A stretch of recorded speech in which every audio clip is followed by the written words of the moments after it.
Assalamu alaikum dear students, I am Anjum Shafiq, your biology teacher for grade 11, and today I am going to discuss another very important and very interesting topic, that is the transport of the respiratory gases. और आज के इस topic में हम साथ में discuss करेंगे the transport of oxygen, कि किस तरह से जो ऑक्सीजन है वो ट्रांसपोर्ट होती है, वो कौन से फैक्टर्स हैं जिसके ऊपर ये सारा कुछ जो है वो डिपेंड कर रहा होता है. Let's move to the glassware. So dear students, transport of the respiratory gases, an important conceptual topic. बहुत ही अहम conceptual topic है ये, कि जो respiratory gases हैं, दो ही तो respiratory gases हैं dear students, oxygen and carbon dioxide. तो ये किस तरह से बॉडी के अंदर जो है वो ट्रांसपोर्ट होती हैं. So dear students, the intake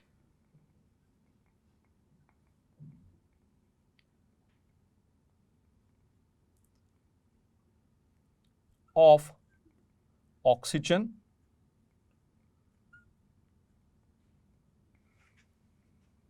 and the removal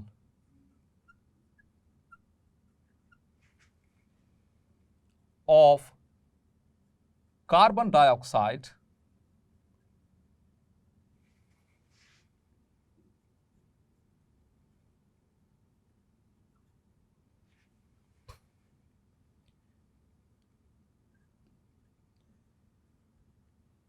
from the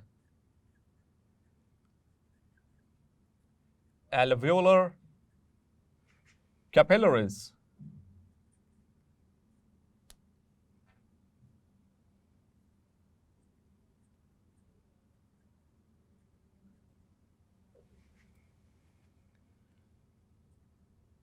depends upon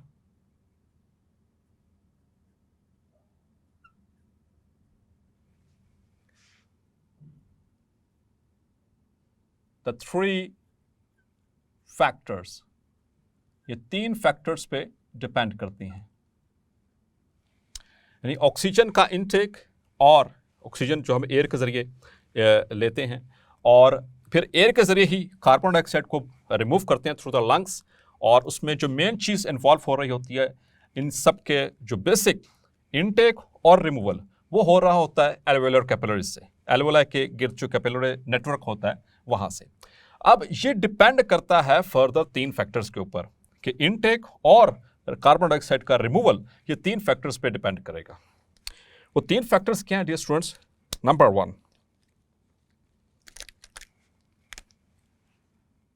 one is diffusion.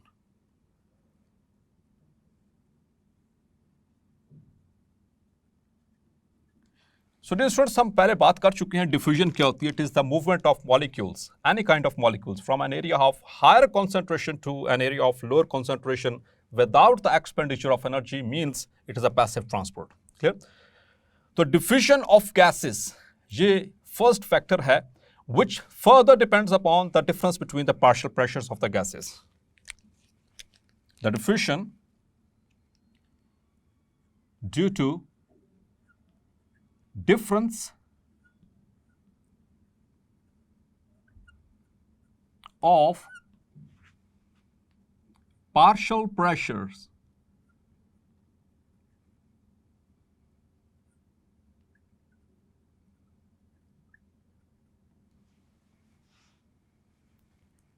of gases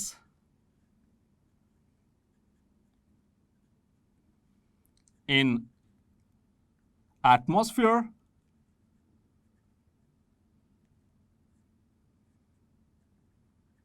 and in the lungs.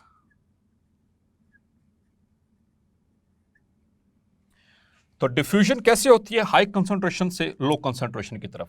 तो दो ही गैसेस, इन दोनों की डियर स्टूडेंट्स जो डिफ्यूजन है वो किस तरह से होगी, कि एक एनवायरनमेंट से, यानी कि जो एटमॉस्फेयर है, एनवायरनमेंट से जो एयर आ रही है, वहाँ पर जो गैसेस का पार्शियल प्रेशर और लंग्स के अंदर जो गैसेस हैं जो डिफ्यूज कर जिन्होंने अंदर एल्वेलर स्पेस में आना है, एल्वोलाई के अंदर आना है, तो वहाँ पर there should be a difference between them, उनका पार्शियल प्रेशर. ये केमिस्ट्री में आप पढ़ चुके हैं. पार्शियल प्रेशर क्या होता है? एक कंटेनर के अंदर जो नॉन रिएक्टिंग गैसेस का आपस में कंबाइंड प्रेशर होता है उसे हम कहते हैं पार्शियल प्रेशर। ठीक है, उसमें से इंडिविजुअली हर गैस जो उसके ऊपर जो गैस उस कंटेनर के ऊपर अपने फोर्स एक्सर्ट कर रही है उसको हम कहते हैं पार्शियल प्रेशर, और टोटल को हम कहते हैं उन सबको मिलाकर उसका वो बन जाता है टोटल प्रेशर। तो इसी तरह से dear students, air that is a mixture of non reacting gases, और इसमें कार्बन डाइऑक्साइड है, ऑक्सीजन है, नाइट्रोजन है, एयरगॉन, क्रिप्टॉन यानी कि नोबल गैसेस हैं, ये सारी नॉन रिएक्टिंग गैसेस हैं और इस एटमॉस्फेयर के अंदर मौजूद हैं। तो इनका इंडिविजुअल प्रेशर को अगर हम जो इनका पार्शियल प्रेशर कहलाएगा सम अप करें तो वो बन जाता है एटमॉस्फेरिक प्रेशर। ठीक है, वो प्रेशर जो एयर के अंदर है यानी एटमॉस्फेयर के अंदर है और जो एल्वोलाई के अंदर यानी कि लंग्स के अंदर है, इनके डिफरेंस की वजह से डिफ्यूजन होती है। सो ये पहला फैक्टर है, बहुत अहम फैक्टर है। आइए इसको एग्जाम्पलीफाई करता हूं और इसको समझते हैं किस तरह से। If you talk about oxygen,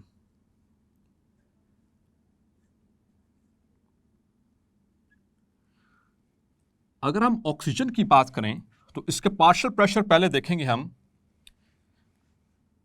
that is PO2 in air. Air means कि एटमॉस्फेयर,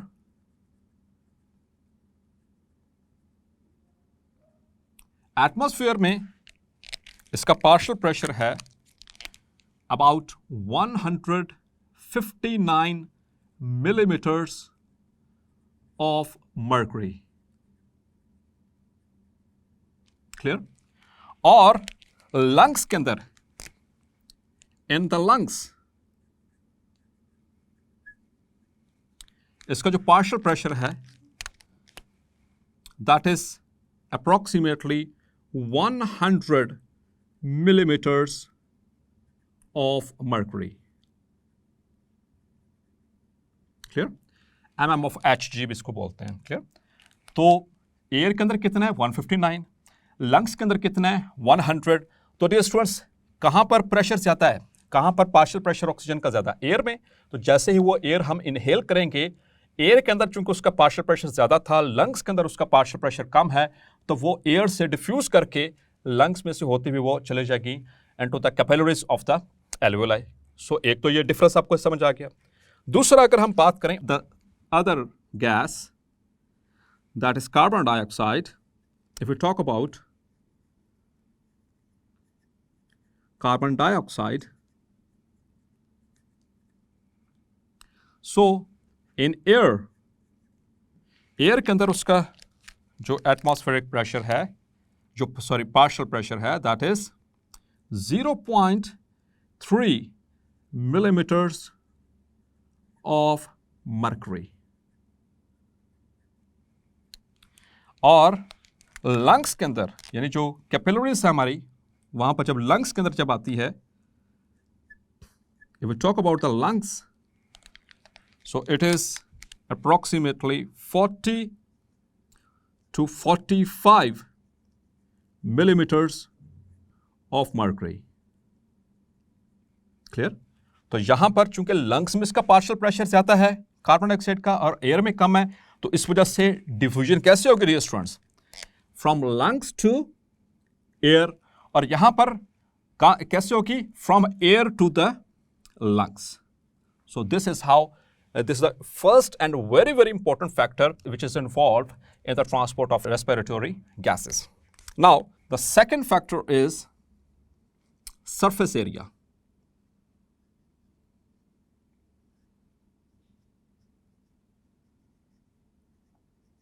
तो डियर स्टूडेंट्स, ये तो बहुत कॉमन सेंस की बात है कि जितना ज्यादा सरफेस एरिया होगा उतनी ज्यादा डिफ्यूजन हो सकेगी। ये हम फैक्टर पहले पढ़ चुके हैं, जो प्रॉपर्टीज पढ़ी थी रेस्पिरेटरी सरफेसेस की, तो उसमें पहला पॉइंट यही था, large surface area and moisture. याद है आपको?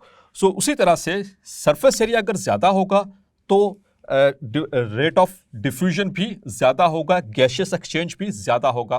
तो उस सरफेस एरिया को बढ़ाने के लिए फिर अल्लाह ताला ने वहां पर रखा a rich network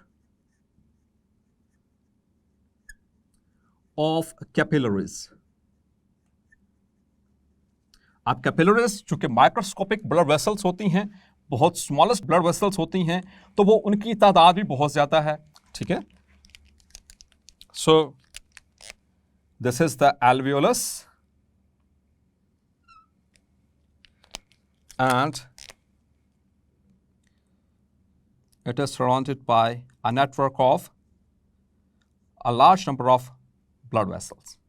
तो जितनी ज्यादा ब्लड वेसल्स होंगी तो उतना ज्यादा सरफेस एरिया होगा. It is understood.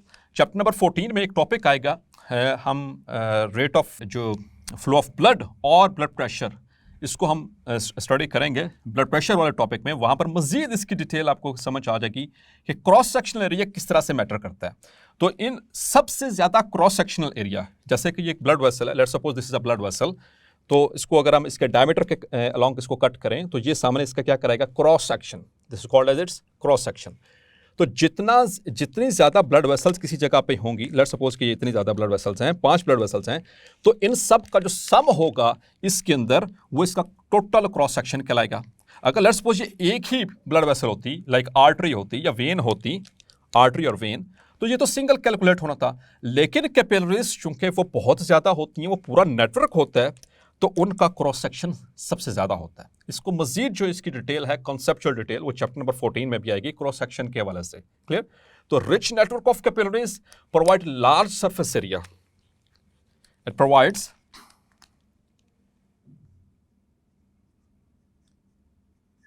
provides large surface area. तो जितना ज्यादा surface area उतनी ही आसानी है, it is ease for the exchange of gases. And number 3, the third factor is the thickness of the membranes. The third factor is the thickness of membranes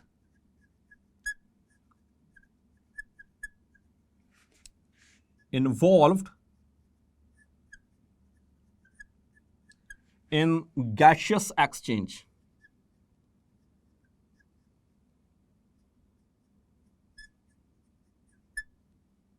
कि जो thickness है membranes की,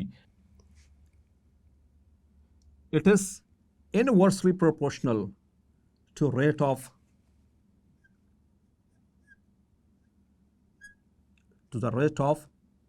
diffusion. Means कि अगर thickness ज्यादा होगी तो rate of diffusion कम हो जाएगा. रेट ऑफ डिफ्यूजन कम होने का मतलब है कि वहां से कम गैसेस एक्सचेंज हो रहा है, मतलब कि कम गैसेस ट्रांसपोर्ट हो रही हैं. सो जितने उसमें जो उसकी थिकनेस है वो कम होगी, उतना ही ज्यादा वो फायदेमंद होगा. Clear. So that is why Allah has made thin membranes. So there are thin membranes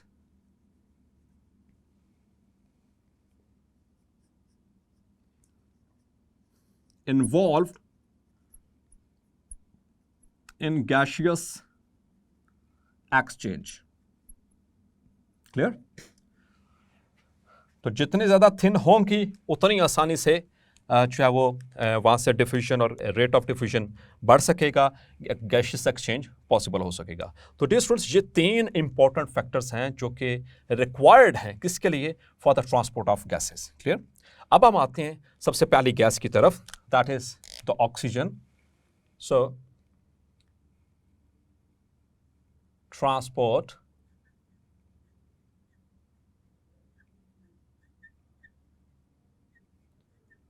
of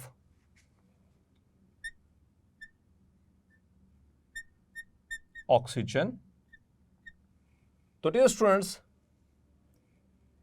oxygen जिसके बगैर हम जिंदा नहीं रह सकते, तो किस तरह से हमारी बॉडी में एयर से ट्रांसपोर्ट होती है लंग्स में, और लंग्स से फिर आगे के टिश्यूज में किस तरह से जाती है, वो हम अभी देखते हैं.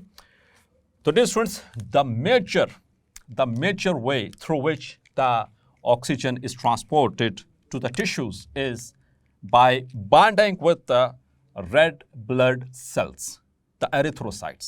ठीक है. जो आरबीसी से हमारे रेड ब्लड सेल्स, उनके साथ बाइंड करती है oxygen.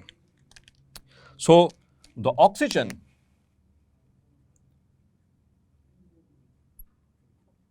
readily binds to the hemoglobin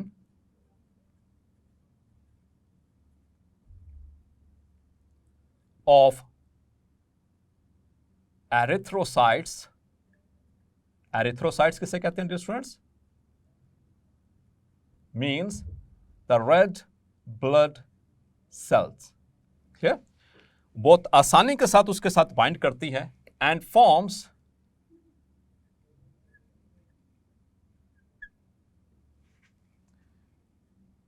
oxy hemoglobin.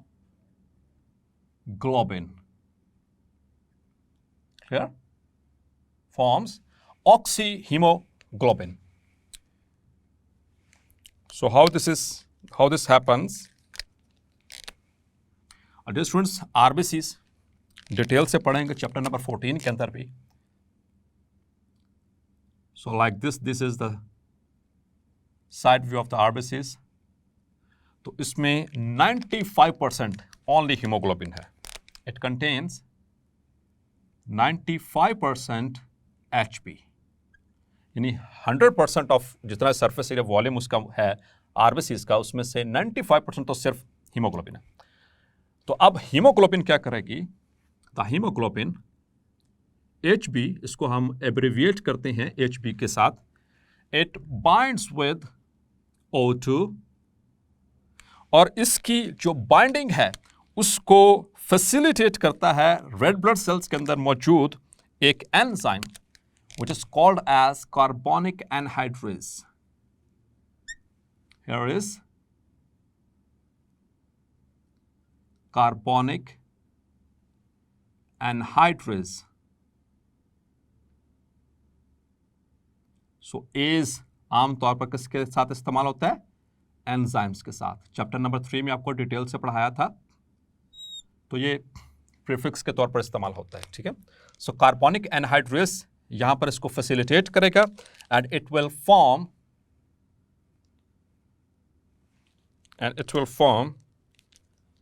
HbO2, that is oxyhemoglobin.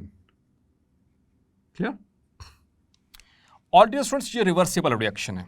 ये कोई बहुत स्टेबल बॉन्ड नहीं है हीमोग्लोबिन का ऑक्सीजन के साथ. अब यहां पर एक कानून याद रखिएगा डियर स्टूडेंट्स, बहुत इंपॉर्टेंट. ये बेसिकली सिर्फ उसी के साथ उस वक्त तक बाइंड रहती है जिसका पार्शियल प्रेशर या कंसंट्रेशन ज्यादा हो.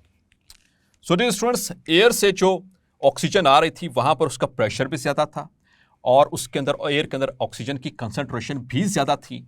इस वजह से हीमोग्लोबिन ऑक्सीजन के साथ बाइंड कर जाएगी और जब ये बाइंड करती है तो तब ये कार्बन डाइऑक्साइड की बाइंडिंग को रोक देगी. अब डियर स्टूडेंट्स, जैसे ही हम आगे मूव करते हैं, आगे चलकर बताता हूं डिटेल के साथ कि जैसे जैसे हम ये यहाँ से ट्रैवल करते हुए पहुंचेगी टू द टिश्यू लेवल, तो टिश्यूज में जाकर जो इसका प्रेशर है, the partial pressure of oxygen, वो फॉल कर जाता है. तो चूंकि अब प्रेशर कम हो गया है तो ये इस वजह से ये स्टेबल नहीं रहेगी, तो ये इसका साथ छोड़ देगी या इसे बेवफाई कर जाएगी. तो जहां टिश्यूज में चूंकि कार्बन डाइऑक्साइड का लेवल, उसकी कंसंट्रेशन ज्यादा होती है, तो अब वो उसके साथ बाइंड कर जाएगी. तो वहां से वो पिक कर लेगी, अब उसको साथ में अटैच कर लेगी कार्बन डाइऑक्साइड को और उसको ट्रांसपोर्ट करवाना शुरू कर देगी. तो इसके बाइंडिंग के लिए एक ही असूल है, मतलब ये किसी के साथ वफादारी उस वक्त तक रखती है जब तक कि कंसंट्रेशन इसकी ज्यादा हो.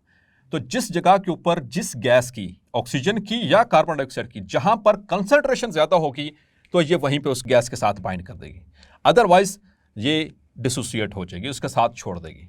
तो ये रिवर्सिबल रिएक्शन है. ठीक है, यहां पर देख सकते हैं it is a by directional reaction, reversible reaction है. ये बाइंड कर HbO2 बना सकती है और ये वापस टूट कर डिसोसिएट हो जाएगी इनटू हीमोग्लोबिन एंड ऑक्सीजन. लेकिन वो कैसे, कहां पर, वो अभी आपसे उसको शेयर करता हूं.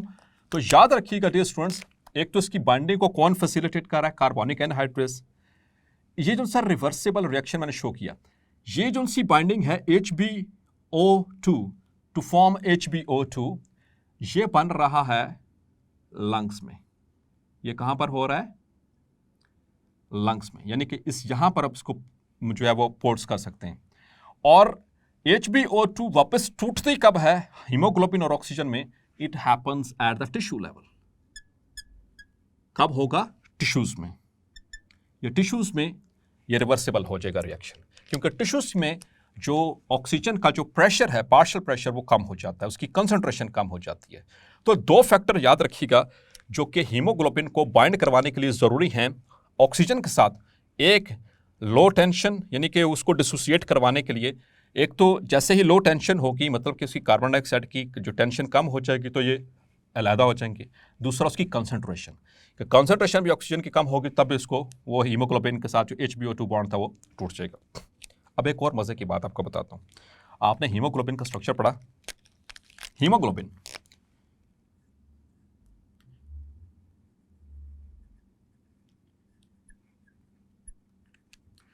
और इसकी कंपोजिशन क्या डियर स्टूडेंट्स आपको याद है? इसमें it consist of 2 alpha and 2 beta chains. 2 alpha और 2 बीटा चेन्स हैं।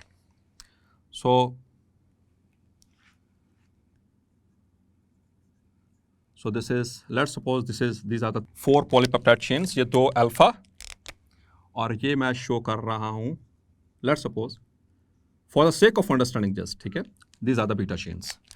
और डियर स्टूडेंट्स यहां पर दरमियान में ये each have a heme group, यहां पर इनमें क्या मौजूद है? Heme group. ये हीम ग्रुप्स हैं। तो याद रखिएगा important thing, that is important thing, कि this is heme group. So this is the structure of hemoglobin. ये हीमोग्लोबिन का स्ट्रक्चर है। तो डियर स्टूडेंट्स हीम ग्रुप के साथ यहां पर जो आयरन होती है, द आयरन यहां पर बाइंड करेगी O2 ओवर हियर, यहां पर O2 एंड O2। तो अब मुझे बताएं कि एक हीमोग्लोबिन के साथ कितने O2 बाइंड किए? जी dear students, as you can see, so there are attached with one hemoglobin, 1 Hb, there are attached 4 molecules of O2। कितने मॉलिक्यूल्स? 4 ऑक्सीजन के मॉलिक्यूल्स। O2 है, मॉलिक्यूलर लेवल है। लेकिन अगर मैं बात करूं एटॉमिक लेवल पे, सो 1 हीमोग्लोबिन कैन बाइंड 4 2 8, यानी कि 8 ऑक्सीजन एटम्स। यहां पर मॉलिक्यूल्स, ये MCQs पॉइंट ऑफ व्यू से याद रखिएगा, anti test point of view से ये इंपॉर्टेंट है। क्लियर? तो 8 ऑक्सीजन एटम्स को बाइंड कर सकती है। चलो इसको थोड़ा सा डिफरेंशिएट कर दूं ताकि ये मिक्स ना हो जाए। ऑक्सीजन को 4 O2 and 8 O means atoms एक हीमोग्लोबिन के साथ बाइंड कर सकते हैं। क्लियर? तो ये बात अपने जहन में रखनी है। लेकिन आमतौर पर हम यहाँ पर HbO2 इसके साथ वो सारी बात नहीं लिखते। सिंपल, चूंकि यहाँ पर एक मॉलिक्यूल की बात हो रही है तो इस यहाँ पर एक मॉलिक्यूल ही कंसिडर होगा। अब आते हैं डियर स्टूडेंट्स इसकी थोड़ी सी कलर्स की तरफ, जो कि MCQs पॉइंट ऑफ व्यू से बहुत अहम है। Haemoglobin, the colours. अब हम बात करेंगे कलर्स की। कलर्स, तो कलर्स में मैं तीनों को यहीं पर मेंशन कर दूंगा। सो hemoglobin,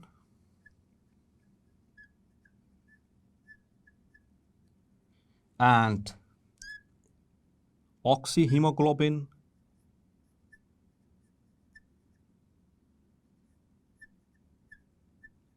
and carb amino hemoglobin।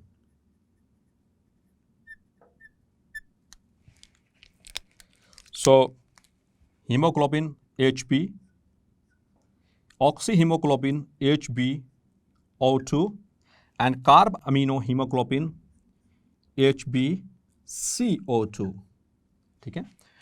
तो dear students, remember it, normal haemoglobin it is purplish red, it is purplish red in color. Oxyhemoglobin, it is bright red, शोख चमकता हुआ, ठीक है। आर्टीरियल ब्लड आमतौर पर जब निकलता है तो वो थोड़ा सा ब्राइट रेड होता है, और carb amino haemoglobin it is dark red in colour. Clear? तो ये कलर्स एमसीक्यूज पॉइंट है, उसे याद रखिएगा। आइए अब मूव करते हैं इसके ट्रांसपोर्ट की तरफ। So, dear students, at the sea level, अब हम बात करते हैं इनकी concentrations की। At sea level, हम कराची के समंदर के साहिल पे खड़े हैं, ठीक है। At sea level वहां पर जो concentration है ऑक्सीजन की वो 100% होती है।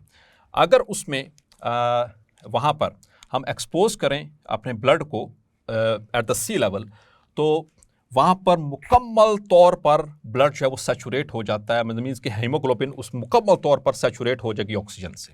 Clear? So at sea level जो कंसंट्रेशन होती है 100 ml ऑफ ब्लड की, that is 100%। Clear?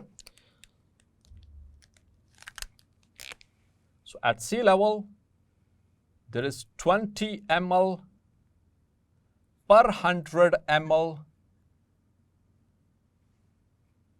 Of blood. यहां पर 20 ml ऑक्सीजन है हर 100 ml पे, लेकिन कहां पर? सी लेवल पे, जहां पर ऑक्सीजन की जो कंसंट्रेशन है वो 100% है, ओपन एरिया। लेकिन जब हम बात करते हैं थोड़ा सा हाइट पे, जैसे जैसे हम सी लेवल से ऊपर की तरफ आना शुरू हो जाते हैं, ये पंजाब की तरफ, फिर मर्री, नारान, कागान, गिलगित, स्कर्दू, इस तरह से आप मूव करते हैं। तो हाइट पे जैसे जैसे मूव करते जाएंगे तो आपको पता है डियर स्टूडेंट्स, आपने केमिस्ट्री में पढ़ा है, तो जो पार्शियल प्रेशर है वो कम होता चला जाएगा, और इस पार्शियल प्रेशर कम हो जाने की वजह से अब ये जो सैचुरेशन है इसकी, उस पर फर्क पड़ जाएगा। It has been observed that, so here the pressure is maximum. कितना प्रेशर है? 1 एटमॉस्फेयर, और 1 एटमॉस्फेयर कितना होता है students? That is 760 millimetres of mercury. तो जब प्रेशर हो 1 एटमॉस्फेयर तो उसमें 100 ml, उसमें मैक्सिमम कितनी ऑक्सीजन होगी? 20 ml। लेकिन जब ये प्रेशर रह जाता है एट 115 मिलीमीटर्स ऑफ मर्करी, यहां पर अब चूंकि प्रेशर कम हो चुका है तो ऑक्सीजन की कंसंट्रेशन डियर स्टूडेंट्स यहां पर रह जाती है 98%। सो यहां पर कितनी ऑक्सीजन की कंसंट्रेशन कितनी है? यहां पर 1 एटमॉस्फेरिक प्रेशर पे कितनी थी? 100%, 20 ml पर 100 ml। यहां पर रह जाती है 98%। तो जब 98% कंसंट्रेशन रह जाएगी, इट मींस 98%।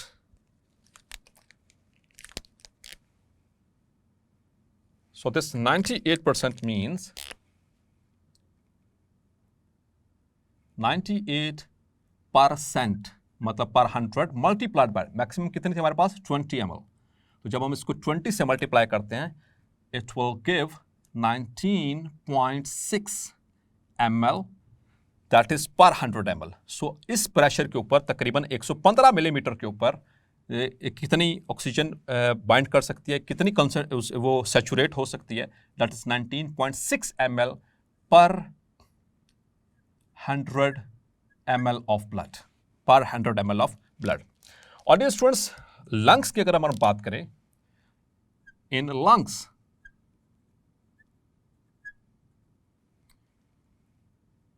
तो प्रेशर कितना है? लगभग 100 मिलीमीटर्स ऑफ मर्करी का, 100 मिलीमीटर्स ऑफ मर्करी हमने बात की थी, ठीक है। तो इसके ऊपर भी ऑलमोस्ट कंप्लीटली सैचुरेटेड है, तकरीबन यही सैचुरेशन अटेन होती है। At this pressure we have got about 96 to 98% oxygen हमारे अंदर मौजूद है। तो ये इससे ऊपर जितना भी प्रेशर होगा तो मैक्सिमाइज हो जाएगा। सो दैट इज नॉर्मल। आपने कभी पल्स ऑक्सीमीटर चेक करवाया होगा या देखा होगा, वो उस पर जैसे देखते हैं वो ऑक्सीजन सेचुरेशन बता रहा होता है। सो 96, 97, 98, 99 दैट इज़ एनफ, ठीक है, ये नॉर्मल है। सो 96 to 98% इतनी रह जाती है लंग्स के अंदर आकर, जो कि एक नॉर्मल है। ये कंसंट्रेशन और ये प्रेशर 100 मिलीमीटर के ऊपर भी जो है वो हीमोग्लोबिन बआसानी बाइंड कर सकती है। So at this pressure the hemoglobin binds to oxygen readily, HbO2 बना दिया। लेकिन यहां से वो डिफ्यूज करके जब वो ब्लड में गई, ब्लड से होते हुए फिर जैसे जैसे वो टिश्यूज में जाएगा ऑक्सीजनेटेड ब्लड, तो टिश्यूज में जाते हैं जब इन टिश्यूज, जब हम टिश्यू लेवल की बात करें dear students, so in tissues the pressure remains 60 mm। अब ऑक्सीजन का पार्शियल प्रेशर कितना रह जाता है? 60 mm ऑफ Hg, मतलब कि कम हो चुका है। कहाँ वो 100 था लंग्स में और टिश्यूज के अंदर वो 60 रह गया, एटमॉस्फेयर में वो कितना था? काफ़ी ज़्यादा हाई था। So dear students at this level the haemoglobin अब ये उसके साथ ज़्यादा देर तक वो बाइंड नहीं रह सकती, तो क्या होगा? सो दिस HbO2 यानी कि oxy haemoglobin dissociates into haemoglobin and oxygen, और ये फेवर करता है, दैट इज फेवरेबल, ये हमें फायदा है इसका, क्योंकि यही फिर ऑक्सीजन कहां पर जाएगी? It will move to the cells, यहां से सेल्स में आसानी के साथ जा सकेगी। क्लियर? तो ये अल्लाह ताला ने एक बड़ा ज़बरदस्त मैकेनिज्म रखा। आप जितनी मर्जी हाइट पे भी चला जाए तो कम से कम वहाँ पर इतनी ऑक्सीजन सैचुरेशन होती है कि आप एक नॉर्मल इंसान जिंदा रह सकें, ठीक है? तो मैक्सिमम हमें 95, 96, 97, 98, 99 भी ये इतनी परसेंट सैचुरेशन भी ऑक्सीजन की चलती है। क्लियर? सो 92 से अबव होनी चाहिए, इससे नीचे नहीं आने चाहिए, वो फिर थोड़ा सा क्रिटिकल हो जाएगा, उससे फिर कोई डिफरेंट और तरह के जो मुश्किलात हैं उनका सामना करना पड़ सकता है। So this is how, so किस तरह से ट्रांसपोर्ट हुई dear students? By binding with the haemoglobin, RBCs के साथ बाइंड किया। अब इसको बाइंड करवाने के लिए ऑक्सीजन को तीन मेम्ब्रेन्स से गुजरना पड़ा है। वो किस तरह से डियर स्टूडेंट्स? लेट अस सी। तो एक तो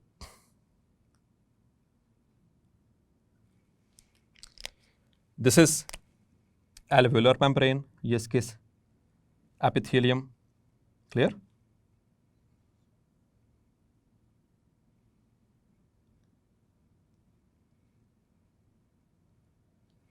एक तो यहां से, और फिर इसके बाहर क्या मौजूद है? इसके बाहर मौजूद है, I am drawing this the capillary. So ये कैपिलरी की मेम्ब्रेन भी है, दो मेम्ब्रेन्स होगी। अब कैपिलरीज के अंदर क्या है? There is the red blood cell. So red blood cell क्या है? Eukaryotic cell. सेल है तो मतलब ये इसकी भी मेम्ब्रेन है। तो ऑक्सीजन को हीमोग्लोबिन के साथ बाइंड करने के लिए जो ऑक्सीजन यहां से आई थी उसको कितनी कितनी मेम्ब्रेन्स से गुजरना पड़ा? एक एल्वेओलर मेम्ब्रेन, दूसरी इस ब्लड वेसल की मेम्ब्रेन, और तीसरी इस रेड सेल की मेम्ब्रेन। सो 1, 2 and 3, तो तब वो जाकर बाइंड, और ये एक्सट्रीमली थिन है, ये बहुत ही बारीक मेम्ब्रेन्स होती हैं। इसी तरह से अल्लाह ताला ने बनाई है कि आसानी के साथ ये डिफ्यूज कर सके और फिर यहाँ से कार्बन डाइऑक्साइड जो है वो बैक टू द एल्वेओलर ये जा सके। क्लियर? और डियर स्टूडेंट्स, एक और चीज़ याद रखिएगा कि ऑक्सीजन की जो डेफिशिएंसीज हैं उनमें सबसे कम बर्दाश्त, कुव्वत बर्दाश्त वो दो ऑर्गन्स की है, ब्रेन एंड द हार्ट। ये सबसे कम कुव्वत बर्दाश्त रखते हैं ऑक्सीजन के लेवल्स अगर कम हो जाएं तो इनकी फौरी तौर पर सेल डेथ स्टार्ट हो जाती है। सो स्टार्ट कहाँ से काम हुआ? एयर्स यानी एल्वेओलाई तक पहुंची, एल्वेओलाई से फिर वो चूँकि पार्शियल प्रेशर ज़्यादा है, द फर्स्ट थिंग यहाँ पर लंग्स के अंदर आकर पहुँच गया 100, ठीक है। सो ये डिफ्यूज़ करके अंदर आ गई आरबीसीज में, यहाँ पर वो HbO2 उसके बनी, फिर यहाँ से ये होती हुई जाएगी कैपिलरी से विन्यूल्स, एंड विन्यूल से फिर वेन, और ये कौन सी वेन? फिर that is the pulmonary vein, और ये हार्ट में जाएगी, ठीक है। और तो पल्मोनरी वेन वाहिद ऐसी वेन है, मैंने लास्ट टाइम में डिस्कस किया था, चैप्टर नंबर 14 में हम डिस्कस करेंगे हार्ट में कि ये वाहिद ऐसी यानी वेन है जिसके अंदर ऑक्सीजनेटेड ब्लड होता है। क्लियर? तो ये ऑक्सीजनेटेड ब्लड लेकर जा रही कहाँ पर? हार्ट में, और हार्ट से फिर वो एओर्टा के जरिए पूरी बॉडी में डिस्ट्रीब्यूट कर दिया जाएगा ऑक्सीजनेटेड ब्लड। क्लियर? तो ये अब जाते हुए यहाँ से ऑक्सीजन को कैरी करता चला जाएगा और कार्बन डाइऑक्साइड को देता चला जाएगा एंड मूव्स ऑन। क्लियर? और कुछ थोड़ी बहुत ऑक्सीजन, याद रखिएगा, मैक्सिमम किस तरह जा रही है? HbO2 की शक्ल में, कुछ थोड़ी बहुत प्लाज्मा के अंदर भी डिसॉल्व होकर चली जाती है। ठीक है? So this is how the oxygen is transported. So dear students, there is a yellow box. इसी टॉपिक के बिल्कुल एंड के ऊपर एक येलो बॉक्स दिया गया है, उसमें बताया गया है स्कूबा डाइवर्स का। स्कूबा तो आपने देखा तो होगा, scuba. So basically scuba it is the abbreviation of, ये एब्रिविएशन है सेल्फ कंटेन्ड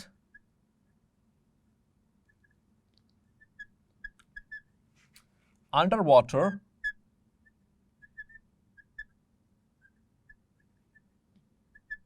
breathing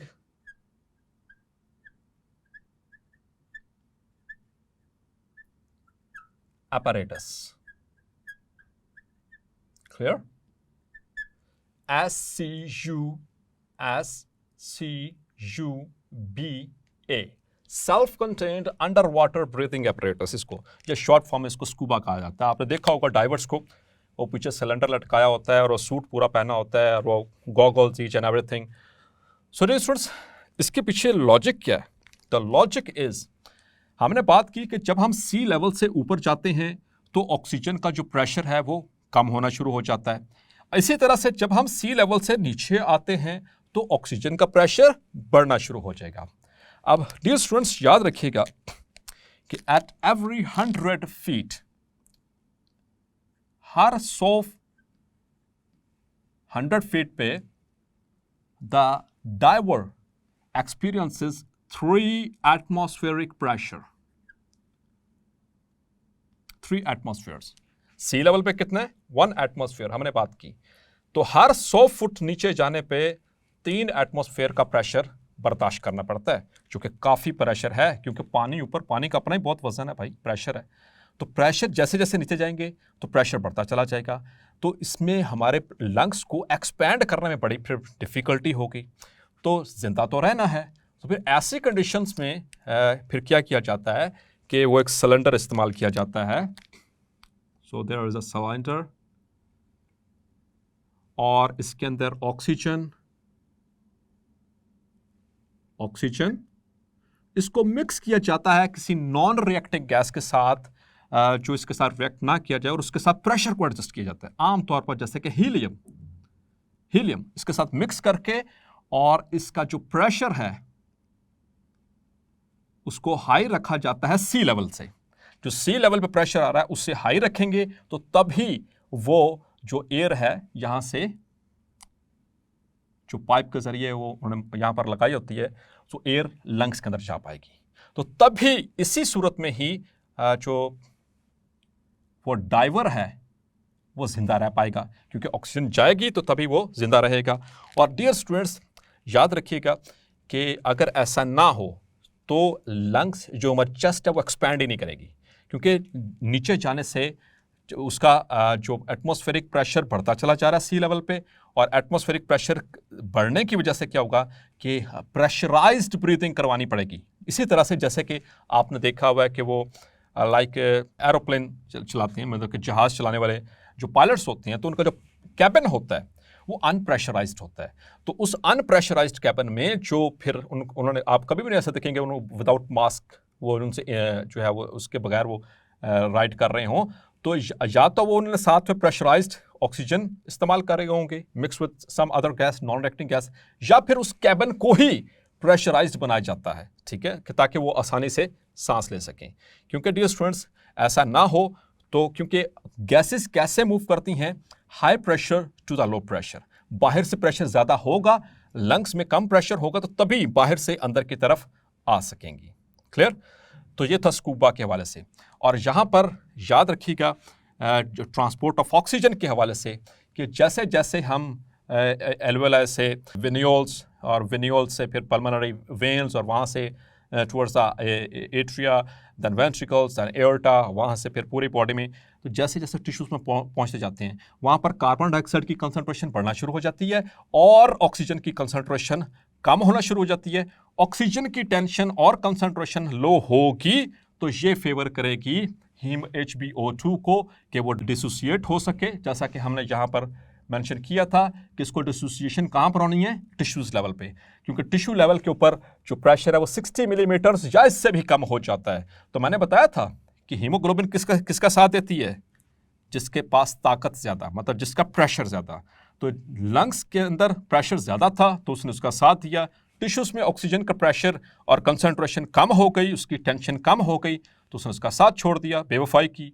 और टिश्यूज़ में चूंकि कार्बन डाइऑक्साइड का प्रेशर और उसकी टेंशन ज़्यादा होती है तो इस तरह से उसको अपने साथ वो बाइंड कर लेती है और अब उसके साथ चल पड़ती है हीमोग्लोबिन। लंग्स में आकर फिर वहाँ पर उसकी कार्बन डाइऑक्साइड का प्रेशर जो है वो कम पड़ जाता है, वहाँ पर उसका साथ भी छोड़ देती है। तो ये तो सिर्फ जिसका प्रेशर है ये उसी के साथ रहेगी। Clear, haemoglobin. So dear students, hopefully आज का लेक्चर आपको क्लैरिफाई हो गया होगा।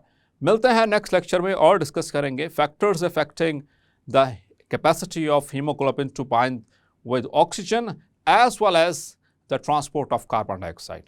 तब तक अपना ख्याल रखिएगा। अल्लाह हाफिज़।